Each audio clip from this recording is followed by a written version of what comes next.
I'm Public Safety Dispatcher Lindsay Patton, and today we're taking a closer look at the Communications Center.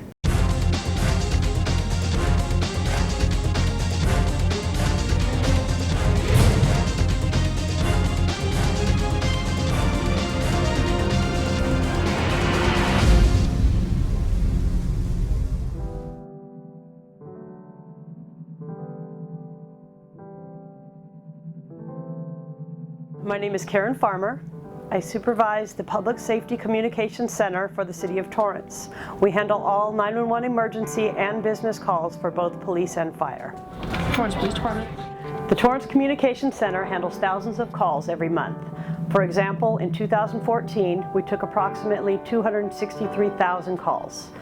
About 77,000 of those were 911 emergency calls. My name is Tara Griffin, and I am a public safety dispatcher. I've worked for the City of Torrance for 16 years now. Public safety dispatchers are the first responders. We're the ones who take the initial phone calls from the public for both emergency and non-emergency situations.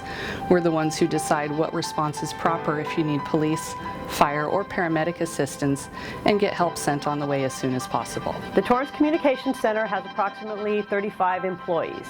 We have 23 public safety dispatchers. They are responsible for dispatching police and fire, as well as call taking. There's 2 civilian supervisors, 1 police sergeant, and 1 police lieutenant who oversees the division.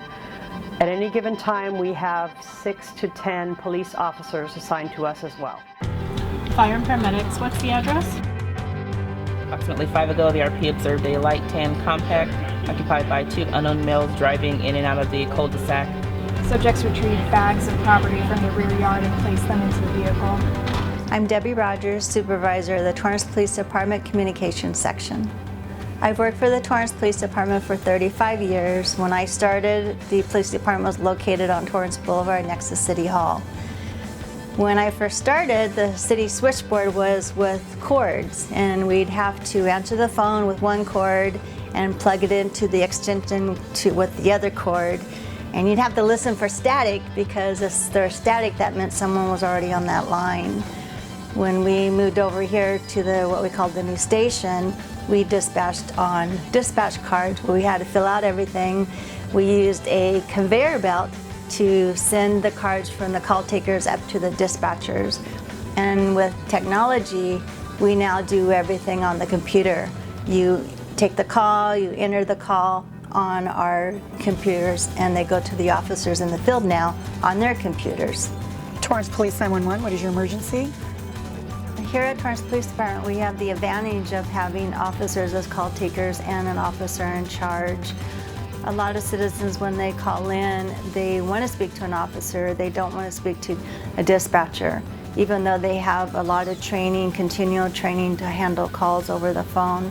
The callers feel more at ease with speaking to an officer, and it saves our officers in the field responding to non-emergency calls that could just be handled over the phone. Back in 2005, the City of Torrance consolidated both the police and fire dispatchers into one center here at the police department. Previous, the fire dispatchers were at fire headquarters at Carson and Crenshaw. More than not, police and fire respond to a lot of things together, and having one location for that dispatch center where that information can be exchanged back and forth, it really does help out, and it helps us provide a better service to those that are in need that we're going to. Engine 93, Rescue 93 for a traffic accident. Madrona Avenue and Delamo Boulevard, map 122. Engine 93, Rescue 93 for a traffic accident. Madrona Avenue and Delamo Boulevard, map 122. On the fire department side of dispatching, there's definitely stressors as well, but they differ from the police side in those critical moments before an ambulance or the paramedics arrive on scene to assist. You want to give that person the best information possible. So you're giving CPR instructions to a mom whose baby may not be breathing, or you're giving someone information on how to stop bleeding from a wound. When you answer those calls, a lot of those calls are the worst day of people's lives. Whether it's a car accident, a domestic violence, or any type of situation, you have to get valid information, important information from that person when they're hysterical or screaming are not able to respond. Units en route to 230th, subjects are backing out of the driveway, driving off towards Pennsylvania.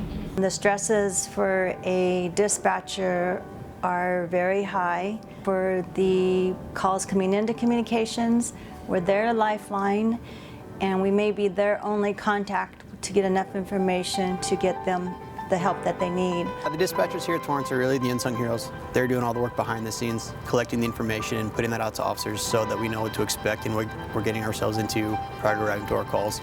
It's just teamwork. They help us out as much as they can and keep us as safe as possible and ultimately assist us in getting home to our friends and family at the end of the night. And without them, we wouldn't be able to provide the level of service that we do here at Torrance.